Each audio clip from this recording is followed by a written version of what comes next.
शिव शंकर शर्मा और आप देख रहे हैं अपना YouTube channel मैस्यू medical education.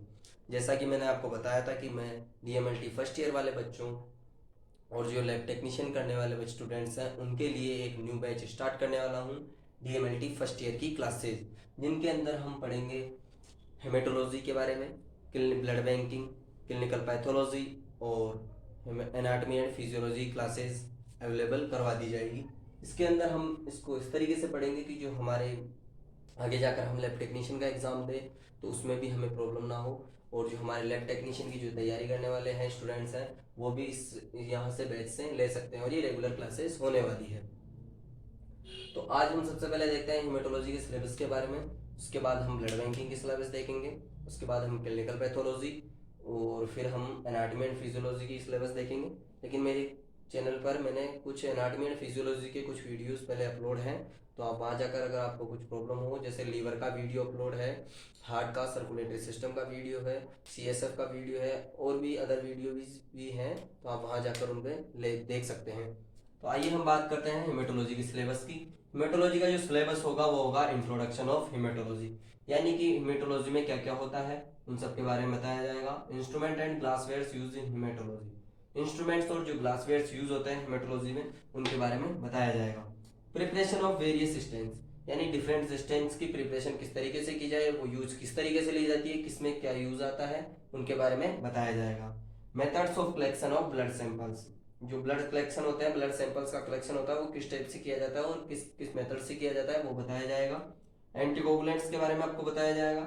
Various types of vacutainers, blood है, red blood cell counting, RBC की काउंटिंग किस तरीके से की जाती है, white blood cell counting, WBC की काउंटिंग इस तरीके से की जाती है, यूस्नोफिल की काउंटिंग किस तरीके से की जाती है, प्लेटलेट काउंट यानी प्लेटलेट्स की जो काउंटिंग होती है वो किस तरीके से की जाती है। टॉपिक रहेंगे वो रहेंगे रेटिकुलोसाइट काउंट, एचबी एस्टिमेशन यानी हीमोग्लोबिन का एस्टिमेशन, पैक सेल वॉल्यूम यानी जो पैक सेल वॉल्यूम होती है ये ब्लड से रिलेटेड टेस्ट होता है, ब्लड इंडेक्स होता है, इरिथ्रोसाइट सेडिमेंटेशन रेट, इरिथ्रोसाइट्स बोलते हैं आरबीसी को, यानी आरबीसी के बैठने की दर, यानी इरिथ्रोसाइट सेडिमेंटेशन रेट, ईएसआर जिसको बोलते हैं, पेरिफेरल ब्लड फिल्म जिसको पीबीएफ बोलते हैं, इसके अंदर ब्लड फिल्म बनाई जाती है स्लाइड पर।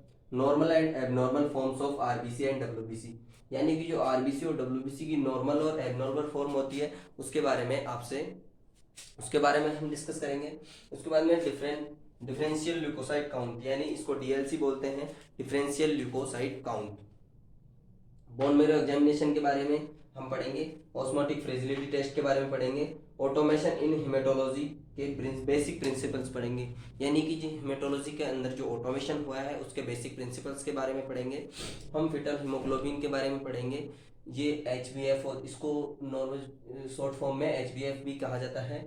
G6PD ये ग्लूकोज का टेस्ट होता है, इसके बारे में पढ़ेंगे। सिकलिंग टेस्ट ये आरबीसी से रिलेटेड टेस्ट होता है, इसके बारे में हम पढ़ेंगे। मैंने लगभग आपको सारे टेस्ट हीमोलॉजी का पूरा सिलेबस आपको दे दिया है फर्स्ट ईयर का। इसके बाद मैं आपको अगर इसमें बाद भी कुछ रह गया हो तो हम उसको बाद में कवर कर लेंगे, बट अगर आपको इसमें से किसी को अगर पीडीएफ चाहिए तो आप मेरे टेलीग्राम चैनल पर जाकर ले सकते हैं, और हमारे टेलीग्राम चैनल का नाम है मैस्यू मेडिकल एजुकेशन, मीन्स हमारे जो पैरामेडिकल यहाँ पर यूट्यूब चैनल का नाम है वहीं हमारे टेलीग्राम चैनल का नाम भी है। मैं वहाँ पर आपको आरपीएमसी के द्वारा जो रजिस्टर्ड सिलेबस है उसकी पीडीएफ अवेलेबल करवा दूंगा, आप वहाँ से जाकर डाउनलोड कर सकते हैं।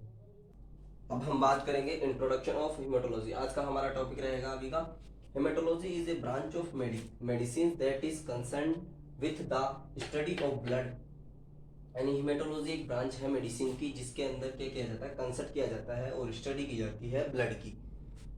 The blood forming organs and blood disease, यानी कि और ब्लड फॉर्मिंग ऑर्गन्स की स्टडी की जाती है और ब्लड डिजीज की स्टडी की जाती है। The laboratory test related to the study of blood are frequently perform by medical technologies. Laboratory test होते हैं और लेबोरेटरी टेस्ट जो रिलेटेड होते हैं ब्लड से उनकी स्टडी की जाती है और फ्रीक्वेंटली परफॉर्म किया जाता है किसके द्वारा, मेडिकल टेक्नोलॉजिस्ट के द्वारा, और किसके सुपरविजन में किया जाता है, हेमेटोलॉजिस्ट के द्वारा। Haematology the study of blood component and coagulation, haematology study है ब्लड कंपोनेंट्स की एंड कोगुलेशंस की। हेमेटोलॉजी नाम में ही समझ में आ रहा है कि हिमेट प्लस लॉजी।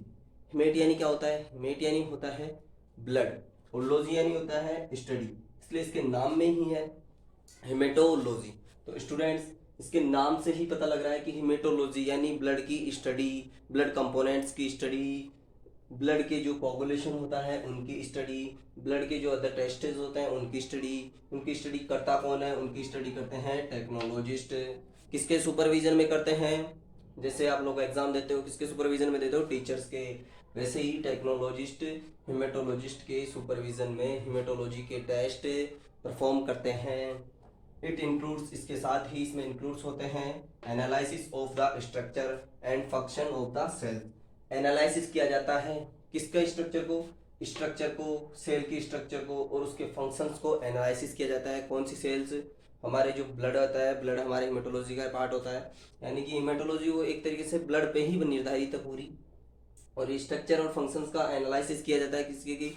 हमारे ब्लड में सेल्स होती है, आरबीसी होती है, डब्ल्यूबीसी होती है, हमारे पास प्लेटलेट्स होती है, उनके बारे में एनालिसिस किया जाता है। Analysis of chemical constituents of plasma. Analysis किया जाता है प्लाज्मा के केमिकल कॉन्स्टिट्यूएंट्स का। किसका? प्लाज्मा के कॉन्स्टिट्यूएंट्स का एनालिसिस किया जाता है। स्टडी ऑफ प्लेटलेट्स, प्लेटलेट्स की स्टडी की जाती है। And protein involve in blood clotting, और उन प्रोटीन्स की स्टडी की जाती है जो इन्वॉल्व होते हैं किसमें? ब्लड क्लॉटिंग में। किसमें इन्वॉल्व होते हैं? जो ब्लड क्लॉटिंग में काम आते हैं, उन प्रोटीन्स की स्टडी की जाती है, और स्टडी की जाती है प्लेटलेट्स के। और हमारा जो टॉपिक रहेगा इसके बाद रहेगा ब्लड। ब्लड में हम पढ़ने वाले हैं ब्लड का इंट्रोडक्शन, ब्लड के कंपोजिशन, ब्लड के फंक्शंस, इन पर हम डिस्कस करेंगे। शुरू में पढ़ते हैं हम ब्लड का इंट्रोडक्शन।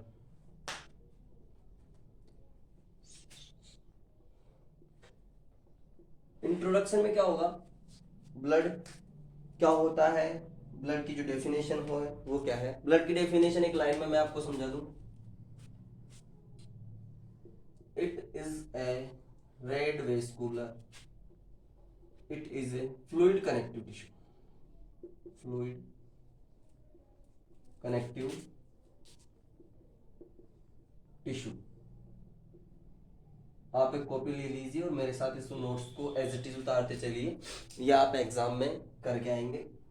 इस पर आपको पूरी तरीके से आप इसको एग्जाम में उतार के आ सकते हैं। It is a fluid connective tissue. Fluid यानी, फ्लूइड को क्या बोलते हैं हिंदी में? हिंदी वाले स्टूडेंट्स के लिए जो होता है तरल, और इंग्लिश मीडियम वाले तो समझ रहे हैं फ्लूइड। जो कुछ स्टूडेंट्स होते हैं वो बोलते हैं कि हमें हिंदी में समझाइए थोड़ा, तो उस चक्कर में तरल। कनेक्टिव, जो कनेक्शन बनाता है। कनेक्टिव क्या होता है? कनेक्शन बनाता है। कई स्टूडेंट्स आपने देखे होंगे ना, आपके साथ वाले स्टूडेंट्स होते हैं, वो कनेक्शन बनाने में परफेक्ट होते हैं। ठीक वैसे ही ये कनेक्शन बनाने में परफेक्ट होता है ब्लड। किन के बीच में कनेक्शन बनाता है? स्टूडेंट किन के बीच में कनेक्शन बनाएंगे? अपने फ्रेंड्स के बीच में, अपने जैसे कुछ उनमें आस पड़ोस में हो जाता है तो वो अच्छे कनेक्शन, कुछ लोग होते हैं जो अच्छे कनेक्टिविटी कर पाते हैं। उसी तरीके से ब्लड होता है जो अच्छा कनेक्टर होता है और अच्छे कनेक्शन बनाता है। और बनाता किन में है? टिश्यूज के अंदर। जो अदर बॉडी टिश्यूज होते हैं उनके अंदर ये बहुत अच्छा कनेक्शन बना देता है। फ्लूइड, इसीलिए इसको फ्लूइड कनेक्टिव टिश्यू बोलते हैं। ये फ्लूइड होता है और कनेक्शन बनाता है, इसलिए कनेक्टिव, और टिश्यू ये टिश्यूज के बीच में बनाता है।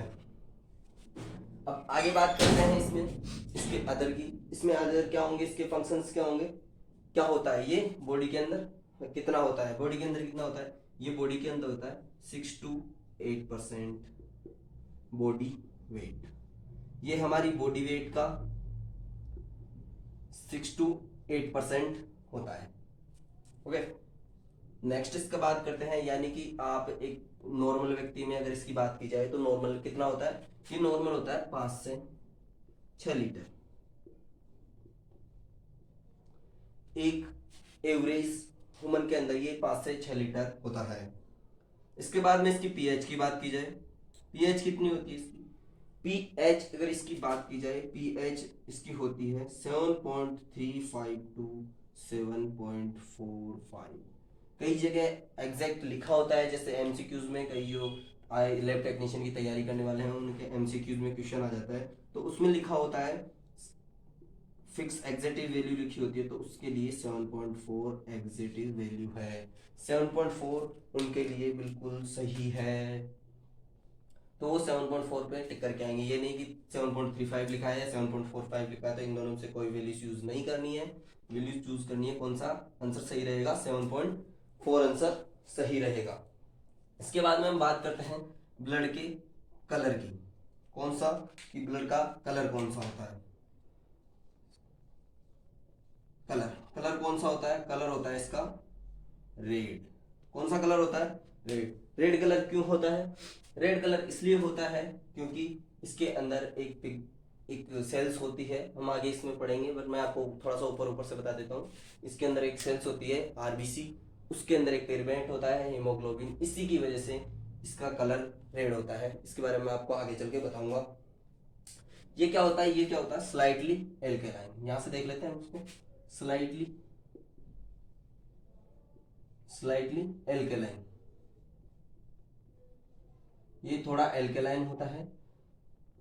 अब एल्केलाइन और एसिडिक तो आप पीएच से देख के पता लगा सकते हैं कि पीएच 7.4 है, यानी 7 की जो नीचे नीचे की पीएच होती है, मतलब 7 की 6.4 3.2 ये होती है एसिडिक, और जो 7 से ऊपर की होती है वो होती है बेसिक। इसलिए ये स्लाइटली एल्केलाइन होता है, बेसिक होता है, और जो 7 पॉइंट होता है वो नेचुरल पीएच होती है। इसके बाद में हम इसकी बात की जाए, इसका जो टेम्परेचर होता है, ये body temperature 38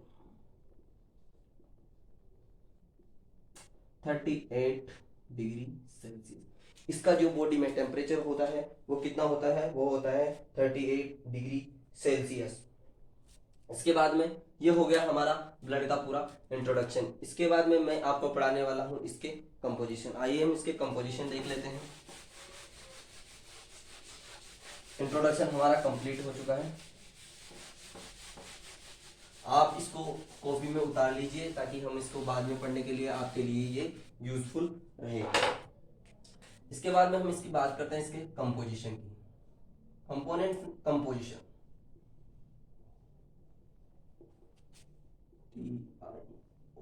composition of blood, यानी कि ब्लड के कंपोजिशन क्या क्या है। ब्लड के कंपोजिशन अब हम देख लेते हैं। ब्लड ब्लड डिवाइड होता है टू पार्ट्स में। क्या क्या टू पार्ट्स कौन कौन से होते हैं? एक तो होते हैं फ्लूइड पार्ट होता है, और एक और पार्ट होता है सॉलिड पार्ट होता है। फ्लूइड पार्ट में क्या होता है? प्लाज्मा।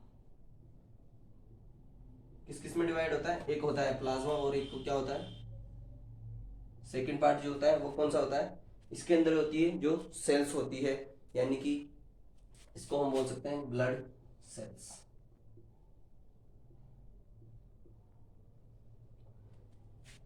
प्लाज्मा, ब्लड सेल्स, हम इनको एक एक बार पढ़ेंगे। पहले हम पढ़ेंगे प्लाज्मा, उसके बाद पढ़ेंगे हम ब्लड सेल्स।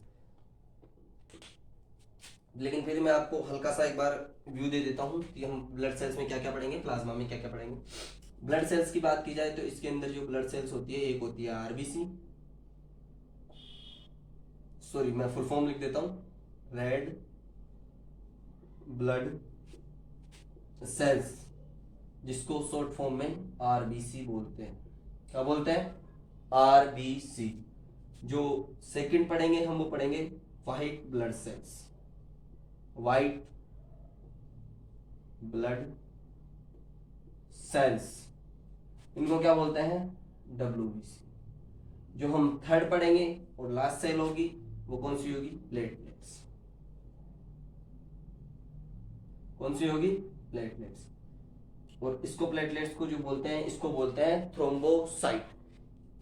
वो तो हम इसके जब डिस्क्रिप्शन में डिटेल में पढ़ेंगे जब देखेंगे, लेकिन ये 3 सेल हम इसके अंदर ब्लड सेल्स के अंदर पढ़ने वाले हैं। प्लाज्मा के अंदर हम पढ़ेंगे, प्लाज्मा के अंदर प्लाज्मा भी 2 पार्ट में डिवाइड होता है। किस पार्ट में डिवाइड होता है? एक होता है फ्लूइड और एक होता है सॉलिड। 2 पार्ट में डिवाइड हो गया। कौन कौन से पार्ट हो गए? एक फ्लूइड हो गया, एक हो गया सॉलिड। फ्लूइड पार्ट में क्या होता है? टोटल कितना होता है? वाटर होता है। मैं आपके कंपोजिशन, फ्लूइड पार्ट में क्या होता है, वाटर होता है, वाटर होते हैं इसमें, और इधर क्या होता है, सॉलिड पार्ट होता है। ये प्लाज्मा का कितना परसेंट पार्ट होता है, फ्लूइड पार्ट होता है वो 92% पार्ट क्या होता है इसका, फ्लूइड होता है प्लाज्मा। और जो मतलब आप ये मान सकते हैं तो 7 to 8% पार्ट क्या होता है, सॉलिड होता है। वाटर कितना होता है इस प्लाज्मा के अंदर, 92% वाटर होता है प्लाज्मा के अंदर, और सॉलिड कितने होते हैं, 7 to 8% सॉलिड होते हैं। अब सॉलिड में देखा जाए, सॉलिड में क्या क्या होते हैं, सॉलिड के अंदर क्या होता है, इसमें गैसेस भी होती है, और इसके अंदर क्या होती है, कुछ गैस होती है, 3 होते हैं इसमें, इसके अंदर गैसेस भी होती है। और गैसेस कौन सी होती है, गैसेस होती है इसके अंदर CO2, O2 और नाइट्रोजन। ये अदर गैसेस भी होती है, बट ये मेजर गैसेस होती है, ये तीनों होती है, CO2, O2 और नाइट्रोजन, ये तीनों मेजर होती है। अदर गैसेस होती है बट वो बहुत कम मात्रा में होती है, इसलिए हम इन तीनों को ही पढ़ते हैं मेजर में। इसके बाद में हम सॉलिड्स की बात करते हैं। सॉलिड्स में हमारे पास, सॉलिड में भी ये 2 पार्ट्स में डिवाइड होते हैं। कौन कौन से पार्ट में डिवाइड होते हैं, एक होते हैं इनऑर्गेनिक और दूसरे जो होते हैं वो होते हैं ऑर्गेनिक। यानी कि इसके अंदर 2 पार्ट्स में डिवाइड होते हैं, सॉलिड्स 2 पार्ट में डिवाइड होते हैं, एक होते हैं ऑर्गेनिक और दूसरे होते हैं इनऑर्गेनिक। सबसे पहले हम इनऑर्गेनिक सब्सटीट्यूएंट्स की बात कर लेते हैं। इनऑर्गेनिक कौन कौन से होते हैं, इनऑर्गेनिक्स हमारे पास होते हैं, जो हमारे पास होते हैं कैल्शियम होता है, जो हमारे पोटेशियम होता है, जो क्लोराइड, सॉरी ये क्लोराइड होता है, मैंने गलत हो गया, कैल्शियम होता है हमारे पास Ca, क्लोराइड होता है हमारे पास, पोटेशियम होते हैं हमारे पास, ये जो सारे होते हैं फास्फोरस होते हैं, ये सारे किस में आते हैं, ये आते हैं हमारे इनऑर्गेनिक सब्सटीट्यूएंट्स में। उसके बाद हम देखते हैं ऑर्गेनिक सब्सटीट्यूएंट्स। ऑर्गेनिक सब्सटीट्यूएंट्स में सबसे पहले कौन है, सबसे पहले जो आता है वो होता है प्रोटीन, प्लाज्मा, कौन से होते हैं, प्लाज्मा प्रोटीन, प्लाज्मा प्रोटीन। अब प्लाज्मा प्रोटीन्स कौन कौन से होते हैं, प्लाज्मा प्रोटीन्स हमारे पास 3 होते हैं, कौन कौन से होते हैं, एल्बुमिन, कौन कौन से, मेरे साथ रिपीट करते जाइए आप अपने पास बैठे बैठे, और आप इसको कॉपी में जरूर उतारते रहिए, आपके लिए बहुत ही ज्यादा यूजफुल होने वाले हैं। एल्बुमिन, ग्लोबुलिन और फाइब्रिनोजन। कौन कौन से, ग्लोबुलिन, ग्लोबुलिन, एंड जो थर्ड होता है वो कौन सा होता है, फाइब्रिनोजन। इन तीनों के जो वर्क होता है वो तीनों का डिफरेंट डिफरेंट वर्क होता है। एल्बुमिन का वर्क क्या होता है, एल्बुमिन क्या करता है, एल्बुमिन क्या करता है, ये करता है it help in colloidal osmotic pressure. ये क्या करता है, ये हेल्प करता है कंट्रोल कोलाइडल ऑस्मोटिक प्रेशर, जो ऑस्मोटिक प्रेशर होता है उनको ऑस्मोटिक प्रेशर किसके अंदर कंट्रोल करता है, इसकी बात कर रहे हैं हम, ब्लड। और ब्लड किसके अंदर बहता है, किसके अंदर फ्लो करता है, ब्लड, ब्लड फ्लो करता है ब्लड वेसल्स के अंदर। तो एल्बुमिन क्या करता है, एल्बुमिन करता है कंट्रोल, ऑस्मोटिक प्रेशर को कंट्रोल करने का काम करता है किसके अंदर, ब्लड वेसल्स के अंदर। इसके बाद में हम सेकंड बात करते हैं ग्लोबुलिन की। ग्लोबुलिन क्या करता है, ग्लोबुलिन का काम होता है फॉर्मेशन ऑफ एंटीबॉडीज, यानी कि ये क्या करता है, ये करता है हमारी बॉडी में एंटीबॉडीज का फॉर्मेशन करता है। और एंटीबॉडीज के फॉर्मेशन में ये क्या करता है, ये हमारी बॉडी को इम्यूनिटी में हेल्प करता है, फॉर्मेशन ऑफ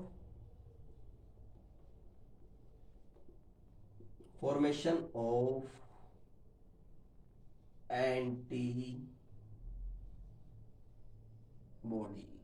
क्या करता है ये हमारी बॉडी में एंटीबॉडीज का फॉर्मेशन करता है।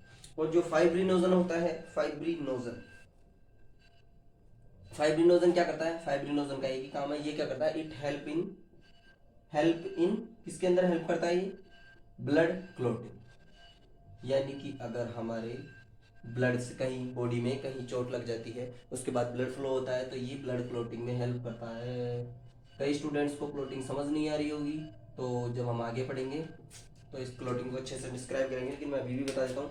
क्लॉटिंग होती है जब कहीं हमारी बॉडी में, जैसे हमारे पास ये ब्लड वेसल्स है, ये हमारी ब्लड वेसल्स है, मैं यहाँ करके दिखा देता हूँ।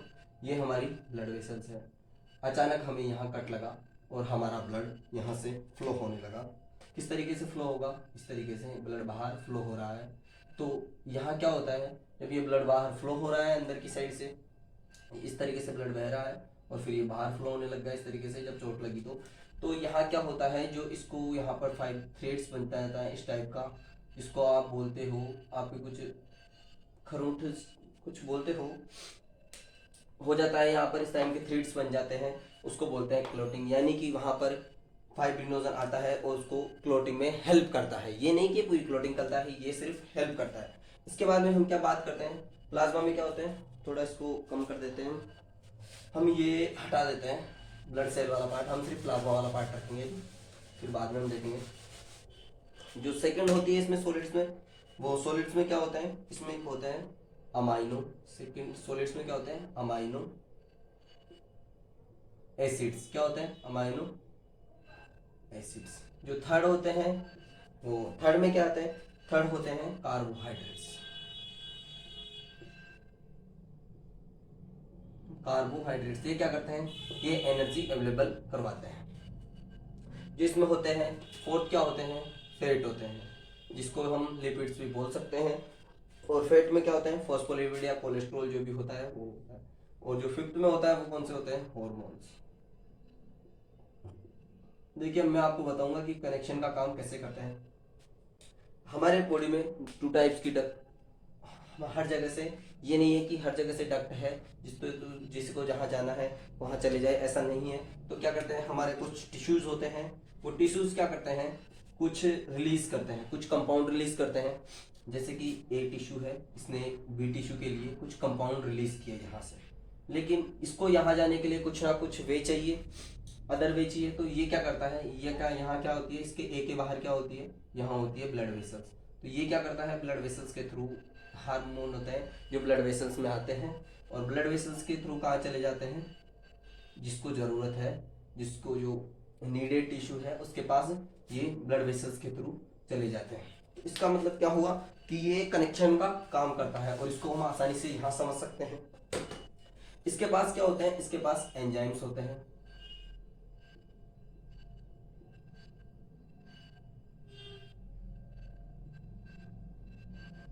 एंजाइम्स होते हैं, गैसेज मैंने आपको बता दी। और इसके पास जो एक और प्रोडक्ट होता है वो होता है वेस्ट प्रोडक्ट, यानी इसको हम ये भी बोल सकते हैं NPN, non proteinous nitrogen waste. हम इसको नाइट्रोजन वेस्ट के तरीके से भी बोल सकते हैं, NPN, non proteinous, proteinous product, nitrogen, non proteinous nitrogen waste. इसको अकेला वेस्ट बोलना गलत होता। तो उसके और इसके एग्जाम्पल क्या होंगे, जो हमारा यूरिया होता है, जो हमारे पास यूरिया होता है, यूरिक एसिड होता है, यूरिक एसिड होता है, और जो क्रिएटिनिन होता है।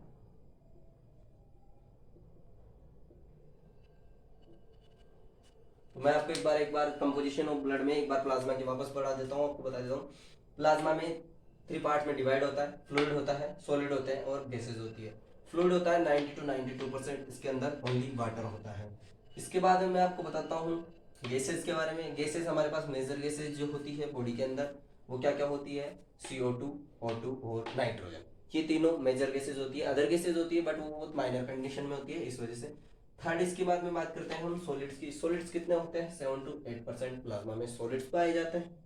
सॉलिड्स में क्या होते हैं, वो भी 2 टाइप्स के होते हैं, एक ऑर्गेनिक होते हैं, एक इनऑर्गेनिक होते हैं। जो इनऑर्गेनिक होते हैं वो कौन कौन से होते हैं, इनऑर्गेनिक होते हैं, कैल्शियम होता है हमारे पास, पोटेशियम होता है, क्लोराइड होता है, और फास्फोरस होता है। इस तरीके से और भी इलेक्ट्रोलाइट्स, इनको इलेक्ट्रोलाइट्स बोलते हैं। इन तीनों को क्या बोलते हैं, इलेक्ट्रोलाइट्स, इलेक्ट्रोलाइट्स, इन तीनों को इलेक्ट्रोलाइट्स बोलते हैं। इसके बाद में हम बात करते हैं ऑर्गेनिक की। ऑर्गेनिक में फर्स्ट जो होता है हमारे पास, फर्स्ट कौन होता है, प्लाज्मा प्रोटीन। प्लाज्मा प्रोटीन हमारे पास 3 टाइप के होते हैं, कौन कौन से, एल्बुमिन, ग्लोब्यूलिन फाइब्रिनोजन। एल्बुमिन और ग्लोबुलिन का जो रेशो होता है AG रेशो, वो कितना होता है 2:1, यानी कि एल्बुमिन के 2 और ग्लोबुलिन का 1 पार्ट होता है। एल्बुमिन क्या करता है, एल्बुमिन कंट्रोल करता है ऑस्मोटिक प्रेशर। किसका ऑस्मोटिक प्रेशर, ये ब्लड वेसल्स के ऑस्मोटिक प्रेशर को कंट्रोल करता है। सेकंड जो है वो है ग्लोबुलिन। ग्लोबुलिन क्या करता है, फॉर्मेशन ऑफ एंटीबॉडीज, ये एंटीबॉडीज का फॉर्मेशन करता है। फाइब्रिनोजन है, फाइब्रिनोजन क्या करता है, ये हेल्प करता है ब्लड क्लॉटिंग में, यानी कि कभी हमारे यहाँ हाथ कहीं पर कट लगा और वहाँ पर ब्लीडिंग हो रही है, तो ये जो वहाँ पर थ्रेड बनता है उसके अंदर हमारे हेल्प करता है, थ्रेड बनाने में हेल्प करता है। सेकेंड हमारे पास जो इसमें होता है वो अमाइनो एसिड्स होते हैं। अमाइनो एसिड डिफरेंट टाइप्स के होते हैं, इसके बारे में हम एक अलग से चैप्टर है सेकेंड ईयर में, तो वो मैं आपको बता दूंगा बाद में एक अलग से वीडियो चैप्टर बनाएंगे हम इसके ऊपर, वो हम बाद में करेंगे, बट अभी हमारे लिए इतना ही है। थर्ड जो होता है वो कार्बोहाइड्रेट्स होते हैं। कार्बोहाइड्रेट्स कौन से होते हैं, इसका एग्जांपल ले लेते हैं हम, ग्लूकोज। ग्लूकोज कार्बोहाइड्रेट्स में आते हैं, जो हमारे क्या करते हैं, ये एनर्जी अवेलेबल करवाते हैं। इससे कि थर्ड फोर्थ पार्ट है वो क्या है, फैट। फैट कौन कौन से होते हैं, हमारे पास कोलेस्ट्रॉल फैट के अंदर एग्जाम्पल है। 5 जो है हार्मोन्स है, हार्मोन्स के तरीके से हम ये समझ सकते हैं कि किस तरीके से ब्लड एक कनेक्शन का काम करता है। एंजाइम्स है 6 और 7 है नॉन प्रोटीजिनस नाइट्रोजन वेस्ट, और इसके एग्जाम्पल क्या है, यूरिया, यूरिक एसिड और creatinine. Thank you friends watching my video.